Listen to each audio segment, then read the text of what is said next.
مجھے یہ بتائیے کہ قرآن شریف ہی کو ریفر کروں گا دوبارہ، اس میں اللہ تعالیٰ نے فرمایا کہ اے نبی مسلمانوں سے کہہ دو، اس کا ترجمہ کوئی اس طرح ہی ہے، correct me if I am wrong, کہ میں اپنی نبوت کی اجرت جو ہے وہ تم سے کچھ نہیں مانگتا سوائے اس کے کہ میری اہل بیت سے مودت کرو، محبت کرو۔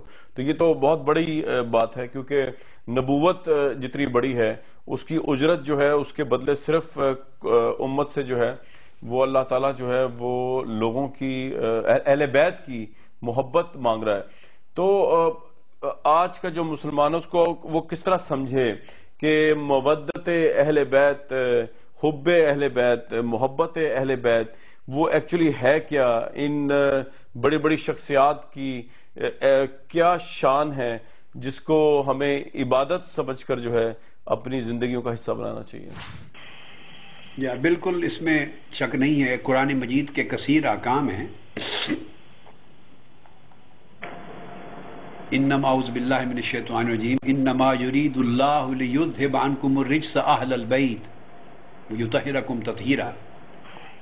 تو اہل بیت فرما کے اس میں یہ آیت ازواج مطہرات کی شان میں اوریجنلی نازل ہوئی، مگر حضور علیہ الصلوۃ والسلام نے ان میں سیدنا علی، سیدہ فاطمہ الزہرا، سیدنا امام حسن، سیدنا امام حسین، ان چار نفوس قدسیہ کو اپنی چادر میں شامل کر کے ایکسٹینڈ کیا حکم اور فرمایا ہؤلاء اہل بیت، اور جو ان سے محبت کرے گا مجھ سے محبت کرے گا۔ اور پھر پرٹیکولرلی سیدنا امام حسن اور امام حسین، حضور نے فرمایا مجھے اپنی ساری اہل بیت سے محبت ہے، اور ساری اہل بیت میں سے بڑھ کر حسن اور حسین سے محبت ہے۔ اور قرآن مجید میں درست بات ہے، یہ ارشاد فرمایا گیا قل لا اسألکم علیہ اجرا الا المودۃ فی القربہ۔ تو آقا علیہ الصلوۃ والسلام کی قرابت، بعض لوگ اس کا معنی یہ لیتے ہیں کہ اپنی قرابت داری سے محبت کرنا، اس کا معنی یہ لیتے ہیں جی۔ چلو ہم اس کو نگیٹ نہیں کرتے، مگر اس میں سے وہی معنی اخذ کرنا چاہ رہے ہیں۔ سمجھانا چاہتا ہوں کہ اگر اپنی قرابت اور خونی رشتوں سے محبت کرنے کا اجر اتنا ہے کہ اللہ تمہیں حکم دے رہا ہے، تو رسول پاک کے خونی رشتوں اور قرابت سے محبت کرنے کا اجر کتنا بڑا ہوگا۔ اعلیٰ سبیل التنزل اگر یہ معنی عمومی بھی لے لیا جائے جو کہ حقیقت میں معنی نہیں ہے، تو وہ معنی بھی بالآخر آپ کو یہی لے جاتا ہے کہ اگر اپنی خونی قرابت اور صلہ رحمی اور خونی رشتوں سے محبت کرنا، اور فرمایا کہ جو تمہارا رحم ہے، خونی رشتے یہ عرش سے لٹکے ہوئے ہیں، اور میں نے اپنے نام رحمان سے نکالا ہے رحم کو، خونی رشتوں کو، ان سے محبت کرنے والے پر دوزخ حرام ہے۔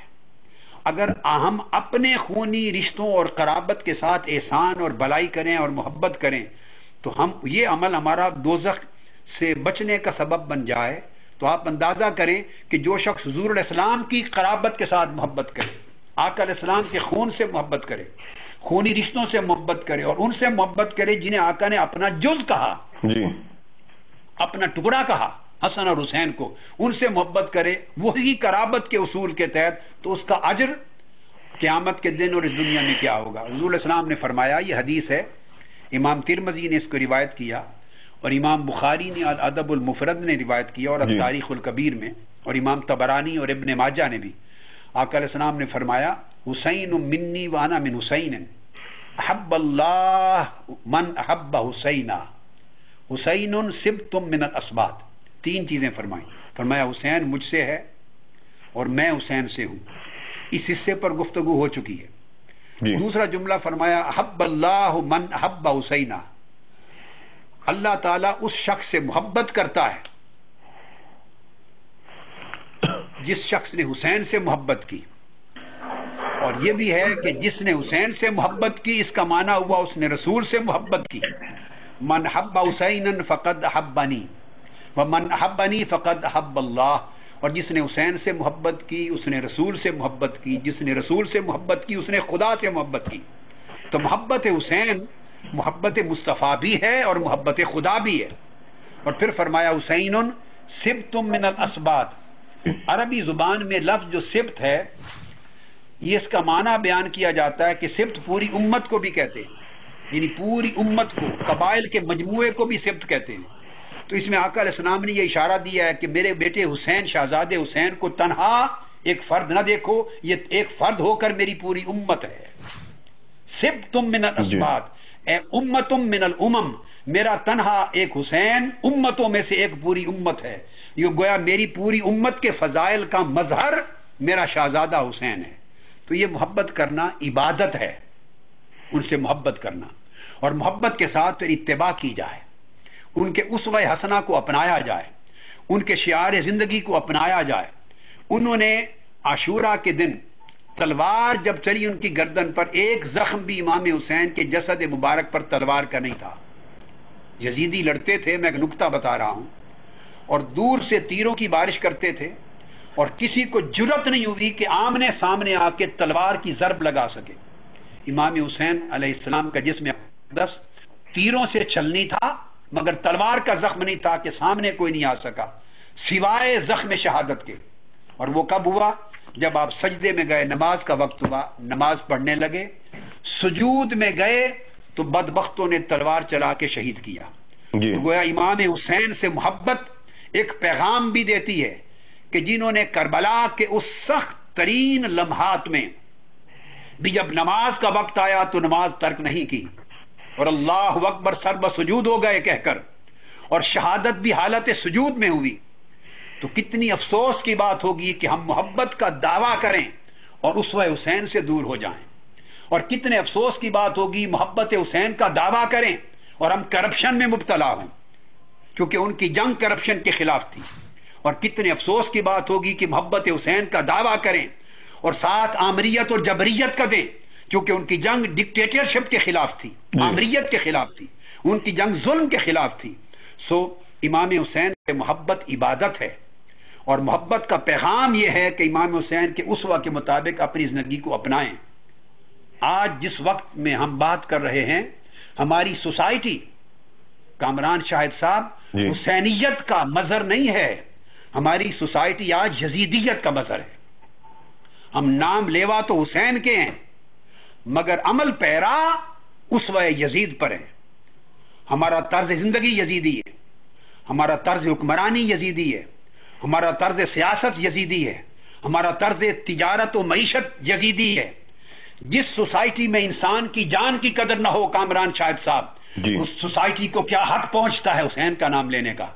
جہاں ہر روز کتنے لوگ بم بلاسٹ کے ساتھ شہید ہو رہے ہیں، اور مقتول کے وارثوں کو قاتل کا نہیں پتا، اور یہ خبر نہیں کہ میں قتل کیوں کیا گیا. کتنے ٹیررسٹ اٹیک ہو رہے ہیں، کتنے بم بلاسٹ ہو رہے ہیں، کتنی ٹارگٹ سٹیلنگز ہو رہی ہیں. اس سوسائٹی میں کسی کی جان محفوظ نہیں، کسی کا مال محفوظ نہیں، کسی کی عزت محفوظ نہیں، کسی کے لیے مستقبل کی حفاظت نہیں ہے، روزگار نہیں ہے، غریب کو عدل نہیں ملتا، انصاف نہیں ملتا، جاب نہیں ملتا پڑھنے کے بعد.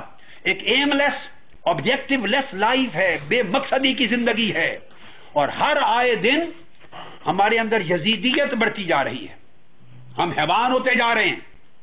ایسی سوسائٹی میں اس پاکستان کے معاشرے کے ہر فرد کو مظہر حسین بن کے اٹھ کے کھڑا ہونا ہوگا. پاکستان کے معاشرے کے ہر فرد کو حسینی کردار کا حقیقی علم بردار بننا ہوگا. خالی نعرے لگانوں سے بات نہیں بنتی. پاکستان کی پوزیشن یہ ہے کہ ہم تباہ شدہ اقوام کے باٹم پہ چلے گئے ہیں، کرپشن کی انتہا ہے، ہم ڈیموکریسی میں کا وجود نہیں ہے، عدل و انصاف کا وجود نہیں ہے، انسان کی عزت محفوظ نہیں ہے، جان محفوظ نہیں ہے، لوگ ملک چھوڑ رہے ہیں، پیسہ باہر لے جا رہے ہیں، مستقبل ملک کا محفوظ نہیں ہے، ملک کی آزادی سالمیت محفوظ نہیں ہے. یہی کچھ تو تھا جو یزید کے ہاتھوں ہو رہا تھا اور ہونے والا تھا. آج حسین کے نام لیوا اہل سنت ہوں یا اہل تشیع، پوری امت مسلمہ جو حسین سے محبت کرنے والی ہے، ان کا فریضہ ہے کہ وہ اسوہ حسین کے علم بردار بن کر اٹھیں اور اس ملک کو بچائیں. ہم پاکستان میں اپنی سیاست بچانا چاہتے ہیں، ملک پاکستان کی ریاست بچانے کی فکر نہیں ہے. ہم ہر ایک کو ہم میں سے اپنی فکر ہے، ان غریبوں کے بچوں کی فکر نہیں جن کو کھانے کے لیے حلال رزق کا ایک لقمہ دستیاب نہیں، جن کے گھر چولہے کی آگ نہیں جلتی، جو بچوں کو سب کچھ لٹا دیتے ہیں، پڑھاتے ہیں اور مستقبل تاریخ ہے. یہ وہی پاکستان ہے ہزاروں کی تعداد میں جہاں بچوں کو میڈیکل کالج میں داخلہ نہیں ملتا تھا، انجینئرنگ میں داخلہ نہیں ملتا تھا. آج ہزارہ ڈاکٹر بن کے انجینئر بن کے سڑکوں پہ دھکے کھا رہے ہیں، ان کو نوکری کوئی نہیں دیتا، ان سے ملینز کے حساب سے رشوت مانگتے ہیں، کروڑوں کے حساب سے. تو ہماری سوسائٹی کدھر جا رہی ہے؟ ہم یزیدیت کی طرف جا رہے ہیں. تو یہ جو آپ نے بتایا کہ سوسائٹی جو ہے یزیدیت پر مبنی ہے، اور obviously ہم معاملات بہت یہاں پہ مشکل ہیں، تو آپ 23 دسمبر کو جو پاکستان تشریف لا رہے ہیں تو وہ کس نصب العین کے تحت، اور کیا آپ کے ذہن میں ہے کہ پھر یہ جو سوسائٹی آپ نے ایکسپلین کی میرے سامنے، وہ اس کو تو پھر دہائیاں لگیں گی درست ہونے کے لیے، تو کیا آپ اس کو چینج کرنے کے لیے، ٹرانسفارم کرنے کے لیے پاکستان آ رہے ہیں؟ تو آپ آ رہے ہیں تو آپ کے پاس ایسا کیا ایجنڈا یا مشن ہے جو آپ سمجھتے ہیں کہ آپ آج آ کے چینج کر سکیں گے، اگر ماضی میں آپ یا دوسرے لوگ نہیں کر سکے پاکستان کی سوسائٹی کو چینج، جس کو آپ یزیدیت کہہ رہے ہیں؟ دیکھیے کامران شاہ صاحب، یہ بڑا ریلیونٹ سوال ہے جی، مگر یہ سوچ درست نہیں ہے کہ کوئی شخص آ کے ایک دن میں چینج کر دے گا. جی، اس بربادی کو 60 برس لگے ہیں. میں یہ تو نہیں کہتا کہ میں 23 دسمبر کو انشاءاللہ تعالی آ رہا ہوں اور میں حسینی پیغام لے کے آ رہا ہوں. جی، میں یزیدی نظام کے خاتمے اور حسینی نظام کے لانے کے پروپوزلز لے کے آ رہا ہوں. میں قوم کے سامنے، دیکھیے میں الیکشن میں حصہ لینے کے لیے نہیں آ رہا. اس ڈرٹی پولیٹکس جو پاکستان میں اس وقت ہے، یہ ڈرٹی الیکٹورل سسٹم جس میں کسی امانت، دیانت، کردار، نیکی، تقوی، علم کا کوئی جگہ اور مقام نہیں ہے، میں اس میں حصہ نہیں لے رہا ہوں. اور نہ میری جنگ پولیٹیکل پارٹیز میں سے کسی ایک پارٹی کے ساتھ یا کسی لیڈر کے ساتھ ہے. میں سارے 19 کروڑ انسانوں، پاکستانیوں کے لیے، تمام لوگوں کے لیے پیغام امن، پیغام اصلاح، پیغام تبدیلی، چینج کا پیغام لے کے آ رہا ہوں، ریفارمز کا پیغام لے کے آ رہا ہوں. بتانا چاہوں گا اس دن کے لوگوں، جس سمت ہم بڑھ رہے ہیں، وہ سیاسی جماعتیں ہیں، مسلم لیگ نون ہے یا کاف ہے یا پیپلز پارٹی ہے، یہ این کیو ایم ہے، یہ ایم ایم اے ہے، یا اے این پی ہے، یا بلوچستان کی جماعتیں ہیں، جتنی بھی جماعتیں ہیں، بھائی پاکستان سب کا ہے. جی، آپ کا، ہم کا، سب کا پاکستان ہے. ہر ایک غریب و امیر کے بچے کا پاکستان ہے. یہ زرداری صاحب کا بھی پاکستان ہے، نواز شریف صاحب کا بھی پاکستان ہے، یہ کامران شاہ صاحب کا بھی پاکستان ہے، یہ طاہر القادری کا بھی پاکستان ہے، ہر ایک کا پاکستان ہے. میں پورے پاکستان کو کس طرح بچایا جائے، انسٹیٹیوشن جو دھڑام گر رہے ہیں ان کی کیسے حفاظت کی جائے، حقیقی جمہوریت کو کس طرح بحال کیا جائے، پریشان حال انسانوں کے چہروں پر روشنی اور خوشی دوبارہ کیسے لائی جائے، اس کے لیے پروپوزلز لاؤں گا، ریفارمز کا ایک ایجنڈا لاؤں گا. ڈاکٹر صاحب یہ الیکشنز کے علاوہ ہوگا، مطلب الیکشن کے نظام کو رد کر کے آپ کوئی اور ایجنڈا لے کے آ رہے ہیں؟ ہاں دیکھیے کامران شاہ صاحب، میں پرائمیرلی الیکشن کا مخالف نہیں ہوں.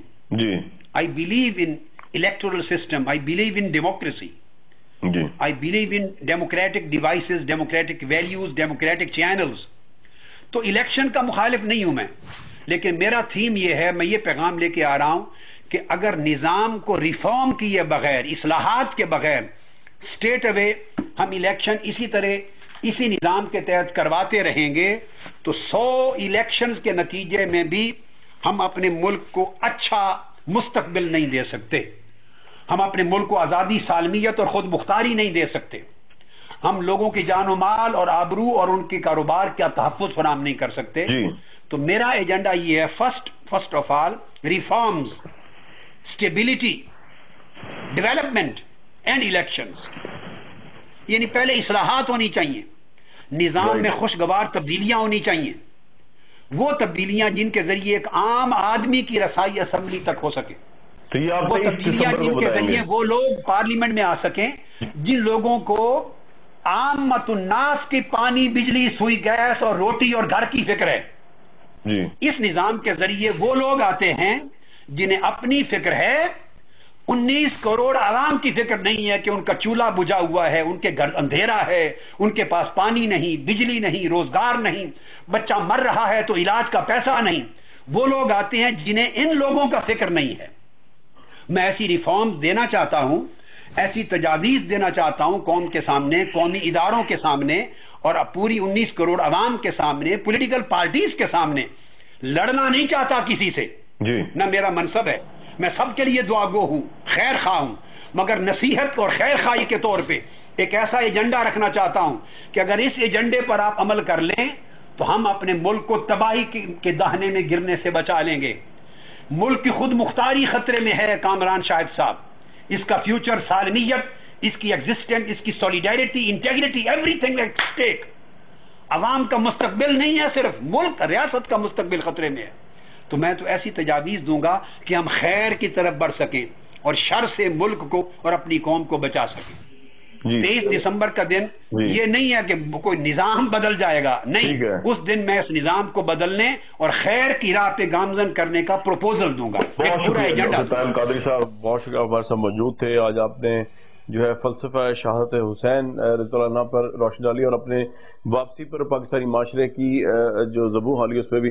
جاتے جاتے ویورز میں، کیونکہ 9 محرم کا دن ہے اور اوبیسلی یہ وہ دن ہے جب اس سے اگلے دن شہادت امام حسین اور اس کے ساتھ پورا فلسفہ ایمرج کرتا ہے مسلمانوں کا.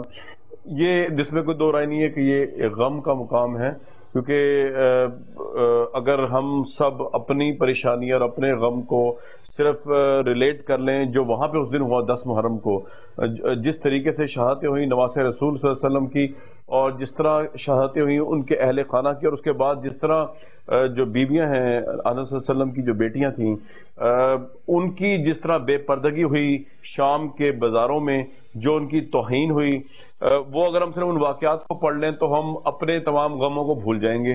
اتنا ظلم اور اتنی زیادتی کسی عام شخص کے خاندان کے ساتھ نہیں، کسی عام خواتین، کسی عام اہل خانہ، کسی عام لیڈر کے ساتھ نہیں، بلکہ آقا صلی اللہ علیہ وسلم جن کے لیے ہماری جانیں قربان ہونے کے لیے ہمیشہ تیار رہتی ہیں، جو ہمیں سب سے زیادہ عزیز ہیں. قرآن بھی یہی کہتا ہے. ان کے خاندان کے ساتھ جو کچھ ہوا وہ کوئی ذاتی جنگ بھی نہیں تھی، وہ کوئی ذاتی کانسیکوینس بھی نہیں تھا.